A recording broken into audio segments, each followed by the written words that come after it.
Assalamualaikum warahmatullahi wabarakatuh. Perkenalkan, nama saya Sinta Rumiani dari kelas A21 dengan NIM 22811313028. Pada kesempatan kali ini saya akan mereview makalah dengan judul Kuliner Khas Cirebon.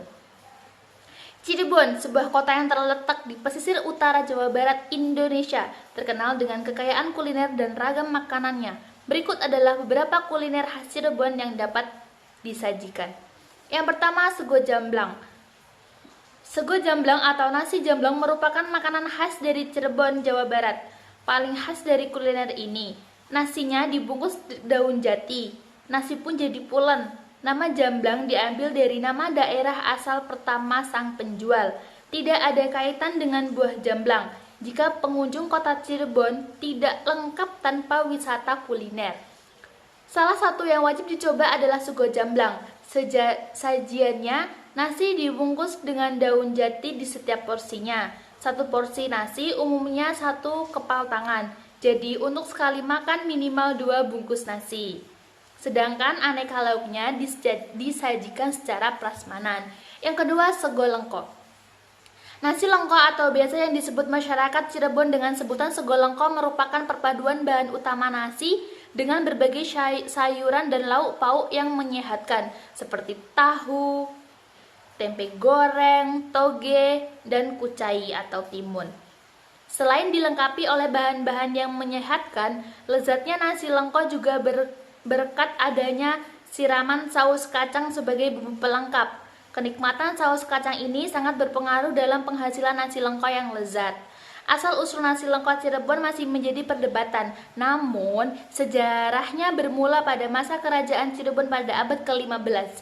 Pada masa itu, Cirebon merupakan pusat perdagangan yang sibuk dengan pelabuhan yang ramai. Berbagai bahan makanan dari daerah lain diimpor ke Cirebon, termasuk kacang tanah. Bumbu kacang yang khas menjadi populer di kalangan masyarakat Cirebon dan kemudian diadaptasi menjadi bumbu kacang yang digunakan pada nasi lengko. Yang ketiga, empal gentong. Empal gentong adalah kuliner khas Cirebon mirip gulai yang berbahan dasar daging sapi. Meski dikenal sebagai kuliner khas Cirebon, ternyata empal gentong bukan kuliner asli kota yang dijuluki sebagai kota udang ini. Kuliner empal gempong ternyata berasal dari sajian khas Timur Tengah yang dibawa ke pantai pesisir ini oleh para pedagang dari Jazirah Arab. Empal gentong lalu diracik menjadi sajian yang sesuai dengan cita rasa masyarakat setempat dan menjadi sajian khas Cirebon sampai saat ini. Pada awal kemunculannya, empal gentong dibuat dengan menggunakan daging kerbau. Pemilihan jenis daging ini karena pada masa itu masyarakat Cirebon banyak menganut agama Hindu, sementara sapi merupakan hewan sakral di agama tersebut, sehingga tidak diperkenankan untuk mengkonsumsi. Sebagai gantinya, makanan ini terbuat dari daging kerbau. Yang keempat, sego bonaga. Sego bonaga merupakan sajian istimewa kuliner khas 4 keraton yang ada di Cirebon, yaitu Keraton Kesepuhan, Keraton Kanoman, Keraton Keprabonan, dan Keraton Kecirebonan. Sejak turun-temurun bonaga disajikan sebagai jamuan makanan dalam berbagai upacara dan perayaan adat yang diselenggarakan di keraton. Kata bagona, banaga diambil dari bahasa Sunda, sebaga bagona yang artinya seadanya. Maksud seadanya di sini adalah seadanya bumbu umum yang tersedia di dapur. Semua bumbu umum yang ada di dapur seperti bawang merah, bawang putih, kunyit, kayu manis, sereh, biji pala, kemiri, lada, dan rempah-rempah lainnya digiling kemudian ditumis bersama, dan tumisan ini akan menjadi bumbu-bumbu dari nasi bagona.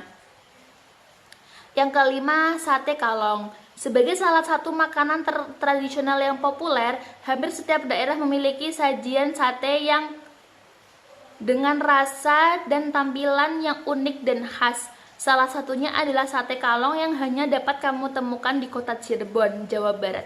Saat mendengar namanya, sate khas kota udang ini memang terkesan menyeramkan.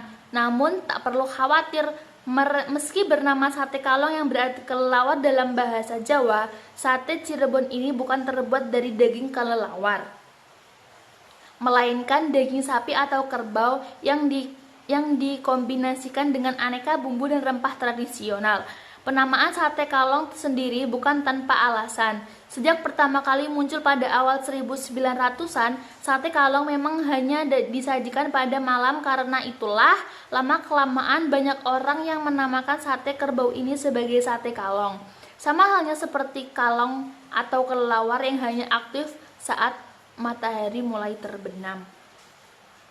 Larutan gula ini yang membuat sate kalong memiliki cita rasa yang sedikit manis menyerupai dendeng.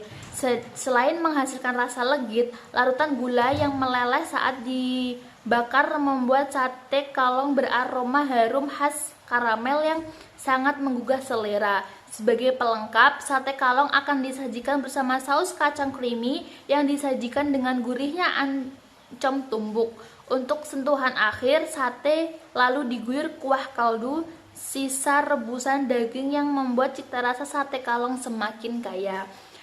Sekian berikut yang bisa saya sampaikan, kurang lebihnya saya mohon maaf. Saya akhiri. Wassalamualaikum warahmatullahi wabarakatuh.